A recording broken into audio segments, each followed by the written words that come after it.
Assalamualaikum warahmatullahi wabarakatuh. Perkenalkan, nama saya Fahrul Rohman dari Prodi PTI semester 6. Di video kali ini saya akan mencoba menjelaskan terkait mata kuliah evaluasi pembelajaran TI, yang mana di sini saya akan menjelaskan tentang standar pembiayaan pendidikan. Baiklah, sebelum ke standar pembiayaan pendidikan, kita kembali dulu terkait standar nasional pendidikan. Baiklah, Standar Nasional Pendidikan atau SNP adalah kriteria minimal tentang sistem pendidikan di seluruh wilayah hukum Negara Kesatuan Republik Indonesia, yang mana diartikan bahwa setiap wilayah Indonesia atau wilayah Negara Kesatuan Republik Indonesia memiliki kriteria minimal tentang dunia pendidikan, yang mana tidak ada kesenjangan pendidikan antara wilayah satu dan wilayah lainnya. Artinya semuanya sama, ada standarnya. Baiklah, dasar hukum Standar Nasional Pendidikan berdasarkan Peraturan Pemerintah Nomor 4 Tahun 2022 tentang perubahan atas Peraturan Pemerintah tentang Standar Nasional Pendidikan. Dalam hal ini, Standar Nasional Pendidikan memiliki fungsi sebagai acuan atau dasar dalam proses perencanaan, pelaksanaan, dan pengawasan demi untuk mewujudkan pendidikan nasional yang berkualitas. Oke, selanjutnya, adapun Standar Nasional Pendidikan terbagi menjadi 8, yaitu yang pertama standar isi, yang kedua standar proses, ketiga standar kompetensi kelulusan, yang keempat standar pendidik dan kependidikan, yang kelima standar sarana dan prasarana, yang keenam standar pengelolaan, yang ketujuh standar pembiayaan, dan kedelapan standar penilaian pendidikan.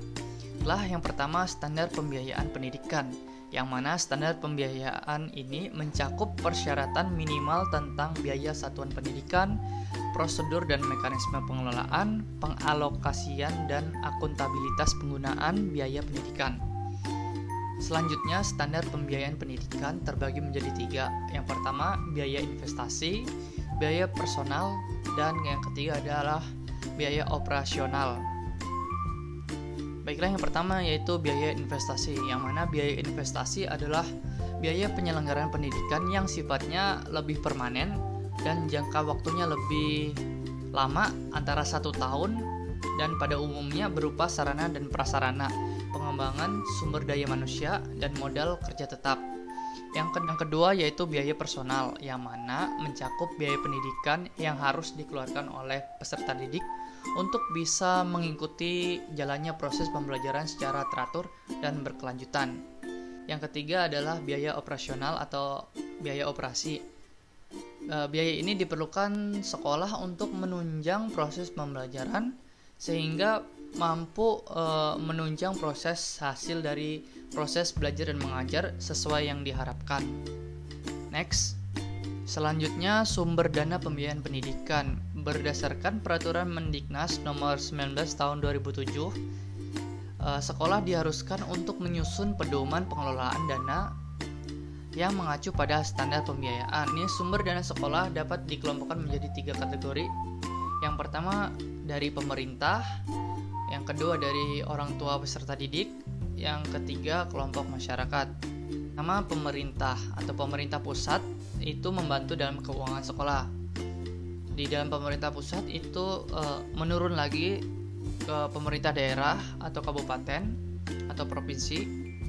Pemerintah daerah bertanggung jawab untuk membangun sekolah, membayar gaji guru, menyediakan sarana fisik, fasilitas ruang kelas, dan peralatan kantor sekolah yang didanai dari APBD dan APBN. Selanjutnya yang ketiga yaitu orang tua peserta didik, yang mana kontribusi orang tua menjadi keharusan karena pemerintah belum mampu mendanai seluruh kebutuhan dasar sekolah. Di sini peran orang tua juga penting dalam pembiayaan pendidikan anaknya, karena tidak mungkin pemerintah harus mendanai semua kebutuhan dari siswa, dan di situ dari mana uangnya gitu. Jadi peran orang tua juga sangat penting dalam pembiayaan pendidikan anaknya. Kontribusi dari orang tua juga sangat dibutuhkan. keempat yaitu kelompok masyarakat, yang mana kelompok masyarakat ini seringkali termasuk sebagai sumber pendanaan sekolah, dan itu mencakup banyak hal dan sangat diperlukan dalam pembiayaan pendidikan, karena masyarakat juga perlu pendidikan yang berkualitas, sehingga peran dari seluruh masyarakat juga penting dalam pendanaan ini. Namun, tidak menjadi keharusan kelompok masyarakat harus mendanai pendanaan kegiatan yang merujuk pada sekolah. Selanjutnya, peserta didik.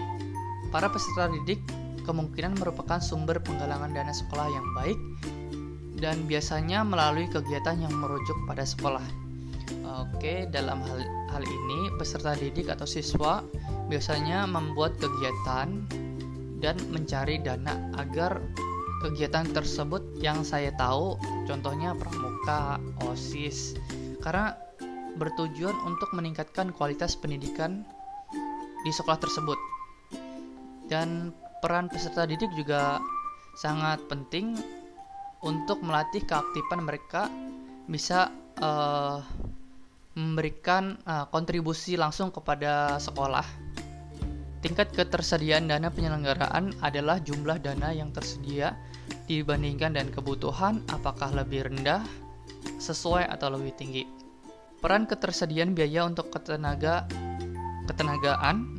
meliputi gaji, upah, insentif untuk kesertaan. Hal tersebut membuat guru akan semakin lebih berkualitas ke depannya, antara pekerjaannya dan gajinya juga harus sepadan terkait tentang kesejahteraan guru. Selanjutnya, peran ketersediaan dana untuk sarana dan prasarana. Dan ini juga menjadi hal yang sangat penting juga dan harus merata untuk sarana dan prasarana. Selanjutnya yaitu peran ketersediaan dana untuk membiayai operasional. Oke, sekian dari saya, semoga bermanfaat. Terima kasih. Wassalamualaikum warahmatullahi wabarakatuh.